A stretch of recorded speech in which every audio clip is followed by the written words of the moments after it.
반갑습니다. 네, 오늘도 예배를 통해 하나님의 살아계심이 증거되어지고 하나님의 놀라운 은혜가 넘쳐나는 예배가 되기를 주님의 이름으로 축복합니다. 오늘 이렇게 성가대 보니까 몸이 좀 안 좋으신 분도 그래서 쉬는 것 같기도 하고, 또 김명호 장로님은 지금 위에서 유초등부 예배 설교를 하십니다. 그래서 이렇게 성가대가 좀 비어 있는데 또 하나님의 은혜에 따라서 그럼에도 불구하고 은혜의 찬양이 된 줄로 믿습니다. 오늘 본문을 통해서 이와 같은 제목으로 은혜의 말씀을 나누기를 원합니다. 우리 한번 제목을 읽어볼까요? 네, 얼핏 보면서 누가 이러더라고요. 오병이어의 기적 이렇게 읽으시더라고요. 그만큼 오병이어라고 하는 단어가 너무나 익숙하기 때문이라고 생각이 됩니다. 아마도 어렸을 때부터 이렇게 교회를 다니신 분들은 이 말씀을 또 보면서 오병이어의 기적이라고 하는 단어가 너무나 익숙하고, 아마 설명하지 않더라도 어떤 일이 어떤 과정을 통해서 드러났는지를 아마도 잘 알 수 있다라고 생각이 됩니다.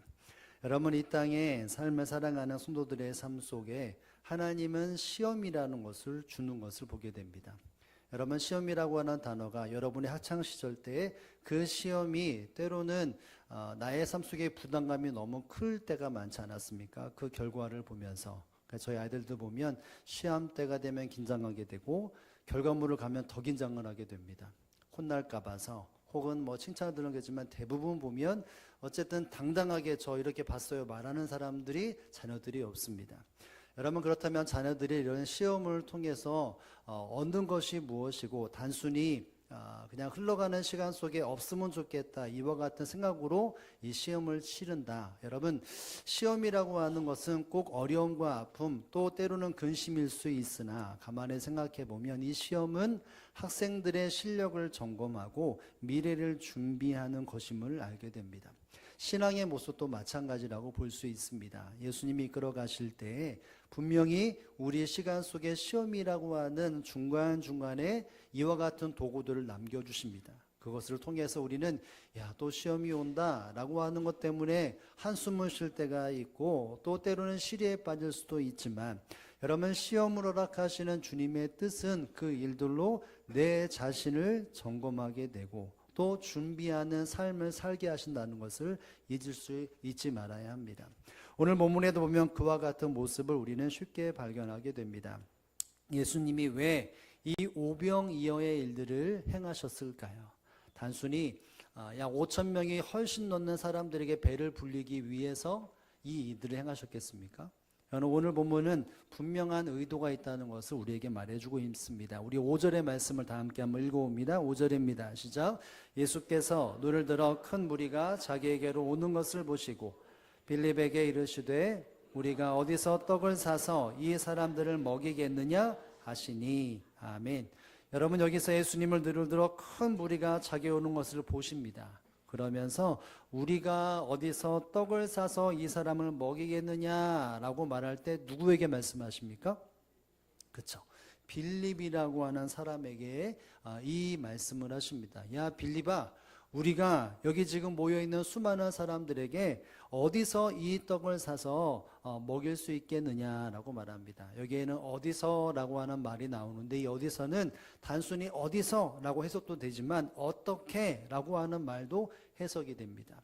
여러분, 그러니까 예수님 오병이어의 기적을 행하기 위해서 의도를 가지고 있는데 가장 첫 번째 바로 이 빌립에게 이것을 물어보았다는 것입니다. 여러분, 왜 빌립에게 이 질문을, 이와 같은 물음을 하셨겠습니까? 여러분, 요한복음 14장에 보면 이 빌립이라고 하는 사람이 어떤 사람인지를 알게 되어지는데, 이 빌립이 예수님 앞에 예수님의 가르침을 받고도, 즉 예수님이 하나님이라는 사실들을 그렇게 꾸준히 들었음에도 불구하고 그가 예수님 앞에 이렇게 말합니다. 하나님을 직접 보여달라고 요청을 합니다. 예수님은 가르침을 통해서 본인이 예수님이 하나님이라는 사실들을 이렇게 반복적으로 말씀해 주셨는데, 이 빌립은 그것을 알아차리지 못합니다. 영적으로 좀 둔감한 사람이라는 것이죠. 그래서 예수님은 이 빌립이 가지고 있는 신앙 그리고 믿음, 이것들을 점검하고 그것을 일깨워 주기 위하여 야, 빌립아, 우리가 이 수많은 사람들에게 어디서 떡을 사서 먹일 수 있을까? 이렇게 질문을 한 것입니다. 좀 더 정확히 말한다면 6절에 보면 이 질문에 담긴 의도가 바로 이것입니다. 함께 한번 읽어봅니다. 이렇게 말씀하시면 친히 어떻게 하실지를 빌립을 시험하고자 하십니다. 아멘. 여러분, 예수님이 이렇게 말씀하신 이유는 빌립을 어떻게 하고자 하십니다.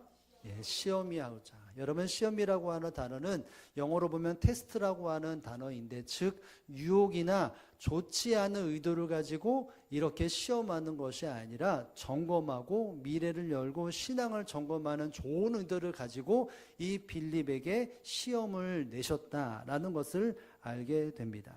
이 질문은 이 빌립이라고 하는 사람의 신앙과 믿음을 점검하기 위해 던진 질문입니다. 그런데 이 본문을 쭉 살펴본다면 빌립만 이 질문에 답하는 것이 아니라는 것을 알게 됩니다. 이 질문을 다른 사람도 듣게 되어지고 다른 제자도 듣게 되어지고 다른 제자도 예수님 앞에 반응하는 것을 보게 됩니다. 여러분, 즉 이 예수님의 질문은 이 빌립에게만 적용되는 것이 아니라 예수님과 함께하는 제자들에게도 스며들고 있는 질문이라는 것을 발견할 수 있는 것이죠. 여러분, 왜 예수님이 이와 같은 질문, 이와 같은 시험을 빌립과 또 함께하는 사람들에게 허락하시고 이 시험과 테스트에 이 빌립과 함께하는 사람들이 어떻게 답안을 제출하는지를 오늘 본문은 우리에게 말씀해 주고 있습니다. 과연 이와 같은 예수님의 테스트에 어떤 답안을 보내고 있는지를 우리는 살펴볼 수 있는데요. 첫 번째로 본다면 이와 같은 시험 앞에 반응하는 모습은 첫 번째는 이것입니다. 함께 한번 읽어봅니다. 노력 없는 답안. 여러분, 답안과 정답을 제출하는 사람이 있는데 노력이 없는 답안을 제출합니다. 그 결과가 무엇이겠습니까? 기적을 경험하지 못한다는 것이죠. 우리 한번 7절의 말씀, 이 빌립에게 물어보았기 때문에 빌립이 이와 같이 반응을 하고 예수님 앞에 시험에 대해 이렇게 답안을 제출하는 것을 보게 됩니다. 함께 한번 읽어봅니다. 빌립이 대답하되 각 사람으로 각 사람 조금씩 받게 할지라도 200데나리온의 떡이 부족하리이다. 아멘. 여러분, 빌립이 보고합니다. 이 사람들을 먹일 수 있으려면 조금씩 받게 한다라도 몇 데나리온이요? 200데나리온이 필요합니다. 그것도 부족할 것입니다. 정말 적게 주더라도 200데나리온의 돈이 필요합니다. 이렇게 말을 합니다. 여러분, 그때 당시에 1데나리온은 성인이 하루 종일 노력을 해서 일을 하면 얻는 금액이 1데나리온입니다. 그러니까 200명이 가서 하루 종일 이렇게 일을 하면 그 얻는 물건을, 얻는 소득을 가지고 이 사람들을 먹일 수 있는 상황이라는데 그것도 부족하다라고 말을 합니다. 여러분, 이 말을 한번 생각해 보면 이 빌립이 예수님, 이것이 답안인데 이렇게 하면 될 것 같습니다 라고 반응할까요? 아니면 예수님, 이것은 우리가 해결할 수 없는 것입니다. 여러분, 어떤 반응이었을까요? 우리는 해결할 수 없습니다. 야, 우리가 어떻게 해결할 수 있느냐라고 말을 앞에 이 빌립은 우리는 해결할 수 없습니다. 예수님의 말씀이 떨어지자마자 머리로 막 계산을 합니다. 야, 이 수많은 사람, 남자만 5,000명이니까 더 많은 사람들이 먹으려면 우리가 이러이러한 노력을 하는데 그래도 되지 않는다는 것이죠. 예수님의 측근에 있는 사람들이 200명이 된다 할지라도 그 100명이 지금 하루 종일 일해야 그 다음날 얻을 수 있는 그와 같은 답안, 그와 같은 일들로 행할 수 있는데 그것도 턱없이 부족합니다. 여러분, 이 말은 결국은 자기로서는 이 많은 사람들이 끼니를 해결할 수 있는 것이 나에게는 해결점이 없다, 조금의 가능성도 없어 보인다라는 마음을 가지고 이야기를 말하고 있는 것입니다. 여러분, 이것은 노력하지 아니하는 머리로만 생각하고 계산하고 주님의 능력을 바라보지 않고 주님께서 왜 이와 같은 의도를 말씀하셨는지에 대하여 생각하지도 않고 고민하지도 않고 머리로 이성적으로 계산적으로만 생각하고 예수님 앞에 답안을 내어 던진 것입니다. 여러분, 빌립은 계산을 하고 예수님 앞에 노력 없는 대가로 노력 없는 답안을 제출했습니다. 다시 말한다면 머리로만 계산했지 손과 발로 순종의 모습을 담고 있지 않습니다. 노력도 하지 않았습니다. 예수님의 의도를 생각하지도 않았던 것이죠. 여러분, 한번 생각해 보시기 바랍니다. 예수님이 여기 모여있는 수많은 사람들을 먹이려면 이 정도 금액이 있어야 한다는 것을 모르셨겠습니까? 여러분 빌립도 알았다면 예수님도 자연스럽게 거기 있는 사람은 당연히 다 알 것입니다. 지금까지 예수님과 함께했던 시간들과 예수님이 수많은 것에 몫으로서만 일했던 것이 아니라 수많은 삶의 이론적인 부분들과 이와 같은 것을 경험했기 때문에 이 빌립이 말할 때 예수님도 충분히 알고 있었던 것이죠. 여러분 이 말은 어쩜 이렇게 볼 수 있습니다. 예수님은 상식도 모르는 분 아닙니까? 이 상식을 왜 모르십니까? 상식은 이것입니다. 이렇게 어쩌면 부정적이고 예수님을 탓하는 모습일 수도 있습니다. 전적으로 이 빌립은 예수님에 대하여서 이해하지 못했고 예수님의 의도에 대해서 알아차리지 못했던 것입니다. 결국 예수님 앞에 이 빌립은 순종 없는 노력, 머리로만 계산하는 손과 발로 이어지지 않고 머리로만 계산하여 하나님의 이적과 하나님의 역사를 경험하지 못했던 것입니다. 사랑하는 성도 여러분, 성도는 입술로 사는 존재가 아닙니다. 성도는 행함이 없는 말로 살아가는 존재가 아니라는 것이죠. 입술이 아니라 노력과 순종의 삶을 살아가는 것이 성도가 살아가야 할 삶의 모습이며 인생의 수많은 시험 속에서 답안은 이와 같이 노력과 순종으로 답안을 제출해야 한다는 것입니다. 그런데 그러지 않고 노력 없이 아무런 순종 없이 입술로만 한다면 하나님의 역사를 경험할 수가 없는 것입니다. 여러분 성경에 보면 이와 같은 사람들이 종종 등장하는 것을 봅니다. 입술로 계산적으로 하나님의 역사를 그것에 대해서 부정하고 이해하지 못했던 사람들이 등장합니다. 여러분은 혹시 아신지 모릅니다. 아브라함의 아내 이름이 뭐죠? 사라라고 하는 사람입니다.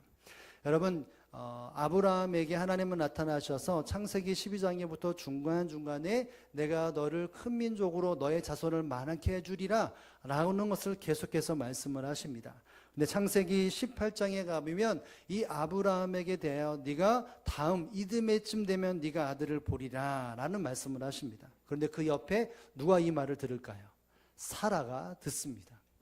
여러분 사라는 아브라함과 함께 그 이야기를 들을 때 아멘, 하나님 정말 그렇게 될 줄로 믿습니다 이렇게 반응할까요? 아니면 웃었을까요? 예, 웃었죠. 우리 한번 12절 말씀을 한번 읽어봅니다. 창세기 18장 12절입니다. 시작. 사라가 속으로 웃고 이르되 내가 누세하였고 내 주인도 늙었으니 내가 무슨 즐거움이 있으리요. 아멘. 하나님께서 아브라함에게 이듬해 다음 해가 되면 너에게 너와 너의 아내 사이에 아들이 있을 것이다 라고 말씀하실 때 사라는 아멘이라고 받지 못하고 머리로 생각을 합니다. 속으로 웃었습니다. 이 웃음이 무엇일까요? 이해하지 못하는 웃음이고 절대 일어날 수 없다라고 하는 생각을 가진 것이죠. 왜 그렇습니까? 나는 노쇠하였기 때문입니다. 나는 아이를 생산할 수 없고 임신할 수 없는 몸입니다. 뿐만 아니라 나의 남편 아브라함도 늙었습니다. 똑같이 어떤 아이를 잉태할 수 있는 생리적으로 환경적으로 될 수 없는 나이입니다 라고 이야기를 말합니다. 내가 어디서 이와 같은 즐거움을 있으리요? 이것은 절대로 일어나지 못할 일입니다 라고 말을 합니다. 여러분 사라는 하나님께서 계획하신 바를 이뤄나가는 그 모습 속에서 철저하게 부정합니다. 이건 있을 수 없는 일, 내 생각과 나의 경험과 나의 육신을 알기 때문에 이것은 되지 못하는 일이라고 판정을 짓고 하나님의 역사 앞에 그것을 이와 같은 모습으로 반응합니다. 여러분 결과가 무엇입니까? 하나님은 아브라함과 사라에게 어떤 아들을 주십니까? 이삭이라는 아들을 주시게 됩니다. 하나님의 강권적인 역사로 답안을 잘못 제출했음에도 불구하고 하나님의 구원의 섭리에 따라서 이삭을 허락해 주셨습니다.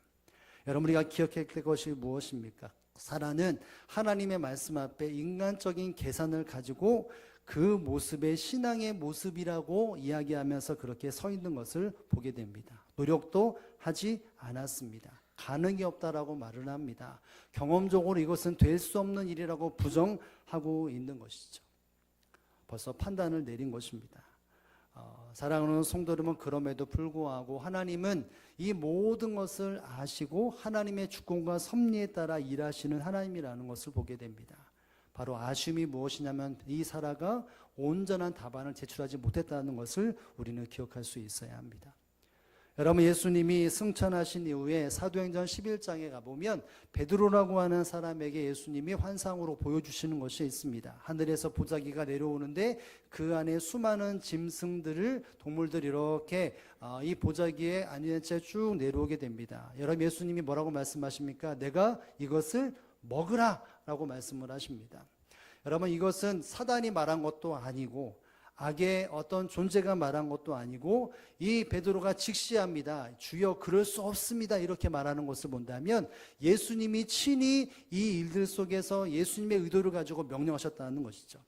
여러분, 11장 8절에 보면 그는 이렇게 반응을 하죠. 함께 읽어봅니다.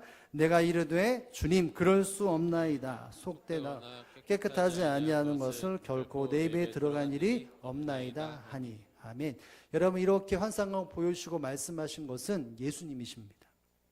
이 베드로에게 내가 내 제자가 되겠다라고 하는 것을, 사람은 어부 되겠다라고 하는 것에 대하여 이야기를 하셨고, 수많은 시간 속에 예수님이 그에게 어떤 이야기하셨는지를 다 보셨는데, 여러분, 그 예수님 환상 속에서 이것을 먹으라고 말했는데 예수님이 거룩한 뜻과 계획을 가지고 말씀하셨는데 베드로는 안 됩니다. 예수님, 이럴 수 없습니다. 예수님 맞으십니까? 이거는 되지도 않는 일입니다. 결코 내 입에 넣을 수 없습니다 라고 말을 합니다. 여러분, 결국 이 환상이 끝나고 나서 이 베드로의 입장은 무엇이었고 예수님의 생각은 무엇이었을까요? 구원이 아브라함에게 후손에게만 있는 것이 아니라 이방인에게도 있다는 것을 이야기를 해주신 것이죠. 그런데 베드로는 아닙니다. 구원은 아브라함의 혈통, 우리의 구원만 있는 것이지 이방인일 수 없습니다라는 생각을 가진 것이죠. 그런데 예수님은 그 모든 것을 깨시고 그 모든 것에 대하여 머리로만 계산하고 생각으로만 계산하는 것이 아니라 노력하고 순종하고 예수님을 신뢰하는 모습이 있었는데 그렇지 못했다는 것을 일깨워 주면서 예수님을 신뢰하고 예수님의 그 거룩한 인도하심 속에 베드로를 다시 한번 빚어가시는 모습을 보게 되어집니다. 사랑하는 성도 여러분, 예수님의 테스트 시험 앞에서 성도는 머리로, 자신의 경험으로, 일반적인 상식으로 보여드리는 자가 되지 말아야 합니다. 예수님의 말씀과 예수님의 명령에 현실적으로, 계산적으로, 이성적으로 반응하는 것이라면 예수님의 기대를 저버리는 것이 되고 예수님의 놀라운 이적과 기적을 절대로 경험할 수가 없습니다. 사랑하는 성도 여러분, 저와 여러분은 어떠한 삶으로 예수님의 말씀과 예수님의 명령 앞에 반응하고 있습니까? 내가 내 생각하고 있는 경험했던 바, 내가 이해하는 만큼만 내가 순종하고 이렇지 않은 것은 딱 잘라대면서 예수님 안 됩니다. 이것은 내가 상식적으로 되지 않습니다. 내가 이룰 수 없습니다라고 딱 부정적으로 예수님을 상식 이하로 대하고 있는 모습들은 있지 않습니까? 이럴 수 있지만 결국 이와 같은 삶은 예수님의 역사와 능력과 기적을 경험할 수 없는 것입니다. 예수님을 나의 생각으로 가둬두는 모습일 수밖에 없는 것이죠. 그러므로 사랑하는 성도 여러분, 저와 여러분이 하나님께서, 주님께서 우리에게 시험하실 때 머리로 또는 경험으로, 생각으로만 그 답안을 제출하지 아니하는 저와 여러분의 삶이 되어지기를 주님의 이름으로 축복을 드립니다. 여러분, 본문의 두 번째로 이 테스트에 반응하는 또 다른 부류의 모습을 통해서 우리가 기억할 것이 있습니다. 무엇일까요? 두 번째는 이것입니다. 함께 한번 읽어봅니다. 노력이 담긴 답안. 여러분, 노력이라는 말은 다른 말로 뭐라고 말할까요? 순종입니다. 이렇게 노력이 있는 답안은 결국 기적을 경험하게 되는 것이죠. 여러분이 질문 앞에 답을 제출했던 것은 빌림만 있는 것이 아니었습니다. 8절과 9절에 보면 누가 등장할까요? 안드레라고 하는 사람이 나옵니다. 여러분, 이 안드레라고 하는 사람은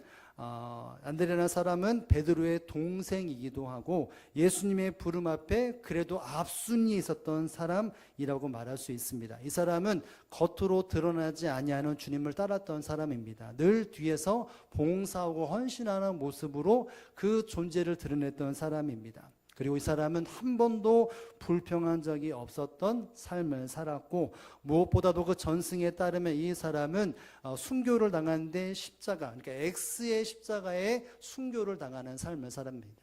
즉, 이 안드레라고 하는 사람은 그래도 꾸준히 주님을 따랐던 제자였음을 주석가들은, 신학자들은 성경을 통해서 이해한 바를 이렇게 설명을 하고 있습니다.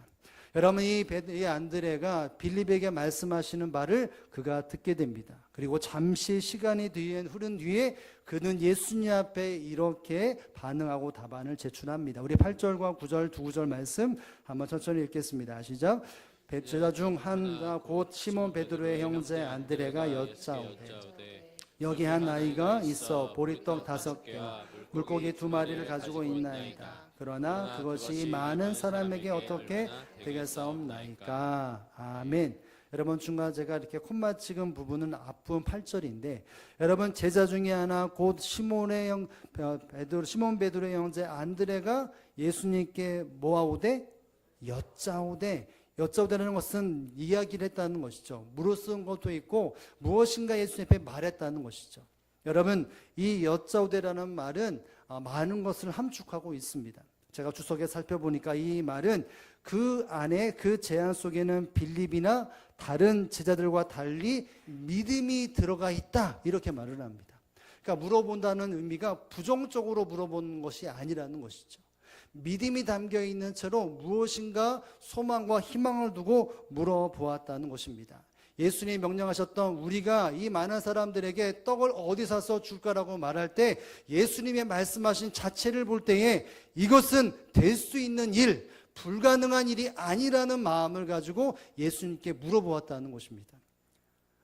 이 일은 주님의 역사가 있을 것이다라고 하는 작은 기대를 가지고 예수님 앞에 물어보았다는 것이죠.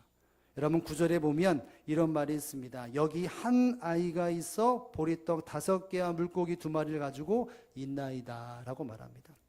여러분 이 안드레가 예수님 앞에 나와서 한 아이가 있어 보리떡 5개 물고기 2마리를 가지고 있습니다 라고 하는 이 말은 한번 생각해 본다. 예수님 명령이 떨어지자마자 그는 무리한테 달려간 겁니다. 예수님 앞에 자리를 박차고 나가 사람들을 둘러봅니다. 그리고 한 아이 10대 어떤 그 범주 안에 드는 어떤 한 아이를 보고 그 손에 오병이어 5개의 빵과 2마리의 물고기 있는 것을 보고 그것을 가지고 예수님 앞에 보여드린 것입니다. 여러분 이 말은 이 말 속에는 준비된 음식이 너무 적습니다 라는 마음을 가지고 절망과 더불어 자기가 할 수 있는 것이 이것밖에 없습니다 라고 하는 절망을 안고 보고하는 것이 아니라 주님 저는 이 모든 것에 나가서 보았더니 내가 할 수 있는 것이 이것이었습니다.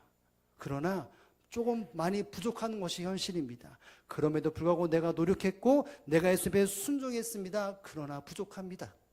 이렇게 보고하고 있는 것이죠. 여러분 안드레는 예수님의 말씀 앞에 입술로만 반응했던 빌립과 달리 그는 나갔습니다. 예수님의 말씀에 내가 어떻게 하면 이것을 해결할 수 있을까? 내가 어떻게 하는지에 대한 노력과 순종의 모습으로 반응했고 정말 최선을 다해 가서 예수님 앞에 보여드렸습니다. 그런데 그것이 턱없이 부족합니다 라고 말을 합니다. 노력을 했지만 이 말은 안 됩니다라는 말이 아니라 예수님 제가 최선을 다했는데 예수님 제가 이렇게 했습니다. 나머지는 주님께 맡깁니다. 이와 같은 믿음과 신앙을 가지고 이와 같이 8절과 9절에 반응을 보여주고 있는 것입니다. 여러분 결국 이 안드레는 최선의 노력과 순종의 모습으로 예수님 앞에 답안을 제출하게 되어지죠. 그 결과가 무엇입니까? 남자만 장자만 5,000명이 되는 그것보다 더 많은 사람들이 배부르게 먹고 12바구니를 남는 놀라운 주님의 기적을 경험하게 되었습니다. 안드레는 최선을 다했습니다. 머리로만 계산하고 이성적으로 판단하고 멈춰있는 것이 아니라 이것이 현실로 맞지 않지만 내가 노력했고 내가 순종했고 내 결과물이 이렇습니다 라고 하는 최선의 삶의 노력과 순종의 삶을 보여드렸죠. 그 답이 예수님의 마음에 기쁨이 되었고 놀라운 이적과 기적의 씨앗이 되었다는 사실을 여러분 기억할 수 있기를 주님의 이름으로 축복을 드립니다. 주님은 순종의 노력에 순종하는 사람들을 통해 일하시고 놀라운 일들을 역사하시는 주님이라는 사실을 여러분 꼭 기억할 수 있기를 주님의 이름으로 축복을 드립니다. 여러분 베드로라고 하는 이 제자가 예수님과 만날 때 이런 일들이 있지 않았습니까? 밤새도록 배를 끌고 나가 그물질을 하지만 한 마리도의 물고기를 잡지 못하고 허탕치고 돌아왔을 때 예수님이 뭐라고 말합니까? 깊은 데로 가서 그물을 던지라라고 하는 명령을 합니다. 그물도 다 정리하고 이제 모든 일 다 끝났음에도 불구하고 예수님 말합니다. 야 베드로야 깊은 곳에 가서 물을 던지라. 이렇게 예수님은 시험을 하시고 그에게 좋은 의미 속에서 이와 같은 일들을 행하셨습니다. 말씀하셨습니다. 여러분 베드로가 어떻게 반응합니까? 누가복음 5장 5절과 6절 상반절에 보면 이렇게 반응합니다. 함께 한번 읽어봅니다. 시몬이 대답하여 이르되 선생님 우리들이 밤이 새도록 수고하였으되 잡은 것이 없지만은 말씀에 의지하여 내가 그물을 내리이다 하고 그렇게 하니. 아멘. 여러분 예수님의 명령 앞에 베드로의 반응은 무엇입니까? 선생님 우리들이 밤이 새도록 수고하였을 때 잡은 것이 하나도 없습니다. 이렇게 말합니다. 예수님을 목수시고 우리는 한평생 이렇게 그물을 그리고 배를 통해서 먹고 살았던 사람들인데 우리가 밤이 새도록 구석구석을 다 돌아다녔지만 우리가 한 마리의 물고기도 얻지 못했습니다. 이것이 사실이었고 팩트였고 그의 경험이었습니다. 여러분 이 말은 단순히 현실적으로 이야기하면서 이건 안 됩니다. 이걸로 끝나는 말이 아니었습니다. 그건 현실이었고 이것은 사실이었습니다. 그의 경험에 비추은 것은 맞습니다. 그런데 뭐라고 말합니까? 주의 말씀 의지하여 내가 그물을 내리리이다. 이렇게 말합니다. 여러분 이것은 뭐 하는 걸까요? 노력했던 것이고 순종한 것입니다. 예수님의 말씀이 이성적으로 계산적으로 경험적으로 맞지 않습니다. 그러나 예수님 주의 말씀 의지하여 내가 노력합니다. 내가 순종합니다. 그리고 마지막 부분에 그렇게 하니 그렇게 했다는 것이죠. 여러분 그랬더니 어떤 일이 벌어집니까? 그물이 찢어질 정도로 수많은 물고기를 그들이 잡게 되어지는 결과를 얻게 됩니다. 베드로는 예수님의 말씀에 부정적인 것 같았지만 그러나 노력합니다. 현실적으로 계산적으로 이건 절대로 있을 수 없는 일이지만 노력하고 예수님의 말씀에 순종해서 그것에 정말 최선을 다해 노력을 합니다. 그랬더니 주님은 그가 경험할 수 없었던 놀라운 시몬이 경험할 수 없었던 놀라운 일들을 그는 예수님을 통해서 경험하게 되는 일들을 우리는 바라볼 수 있습니다. 사랑하는 성도 여러분, 예수님의 말씀과 명령에 그 모든 말에 우리가 말로 반응하는 것이 우리의 모습이 되지 말아야 합니다. 노력과 순종의 삶으로 반응해야 합니다.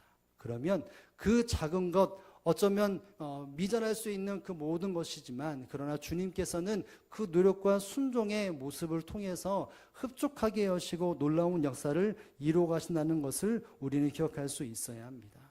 저와 여러분은 예수님 말씀 앞에 어떠한 삶으로 답안지를 제출하고 있습니까? 머리로, 계산으로, 경험으로 안 됩니다. 이렇게 반응하고 있습니까? 아니면 정말 현실이 그렇지만 내가 노력하겠습니다. 내가 순종하겠습니다. 내가 최선을 다하겠습니다. 주님, 제가 순종했는데 이것밖에 없습니다. 정말 최선을 다해 이것밖에 없습니다. 라고 주님께 내어 맡기는 모습. 여러분 우리는 기억할 수 있어야 합니다. 말로 반응하고 머리로 계산하면 주님의 역사가 일어나지 않습니다. 미력 하나마 그 말씀에 내가 몸부림치며 내가 할 수 있는 최선의 노력과 순종을 하면 주님의 계획하신 바를 이루시고 또 다른 누군가에게 놀라운 역사가 경험되어지는 밑거름되는 삶을 살아갈 수 있다는 사실을 여러분 믿으실 수 있기를 주님의 이름으로 축복합니다. 여러분 우리는 기독교 방송이나 혹은 유튜브를 통해서 수많은 사람들이 간증하는 이야기를 잘 듣습니다. 여러분 공통점이 뭘까요? 간증하는 사람들의 공통점은 노력했고 순종했다는 것입니다. 11월이 되면 다니엘 기도라고 하는 것도 기도회가 있는데 1일부터 21일 동안 수많은 사람들이 간증의 이야기를 말을 합니다. 공통점은 그들은 순종했고 노력했다는 것이죠. 현실로 이성으로 모든 것으로 이룰 수 없는데 그래도 순종했더니 주님께서 놀라운 일들을 역사하셨다는 것이 간증자들의 공통점입니다. 여러분 우리가 2024년도가 시작이 되었습니다. 주님은 우리를 향한 사랑과 놀라운 계획을 이루어 가실 줄로 믿으시기를 바랍니다. 그 일들 속에 때로는 우리에게 시험이라고 말할 수 있는 좋은 의미 속에서 우리의 신앙을 점검하고 우리의 미래를 여는 시험을 주실 때가 있습니다. 여러분 그때마다 우리가 내가 내 경험과 내 생각과 내 이성과 내 계산적인 지식과 경험으로 반응해서 이것은 안 됩니다. 이것 말고 딴 거를 해주십시오. 이렇게 반응하기보다도 주님은 내가 주님이 누구인지를 알고 주님이 내가 어떤 사람인 줄 알기에 이렇게 그 모든 것을 알고 말씀하셨기에 내가 노력하겠습니다. 내가 순종하겠습니다. 그러면 이 모든 일들을 통해서 예수님은 예수님이신 것을 우리의 삶 속에 날마다 그 역사와 기적의 일들을 행하실 것이라는 것을 여러분 기억하시면서 2023년도가 나의 신앙과 믿음이 점검되고 미래를 여는 그와 같은 시험 속에 좋은 결과를 맺어 우리의 가정과 우리의 삶이 우리의 대웅교회가 날마다 주님 앞에 노력과 순종을 통해 수많은 열매를 맺고 기쁨의 열매를 맺고 하나님 앞에 기쁨의 제목이 되어져가는 저와 여러분의 삶이 되어지기를 주님의 이름으로 축복을 드립니다.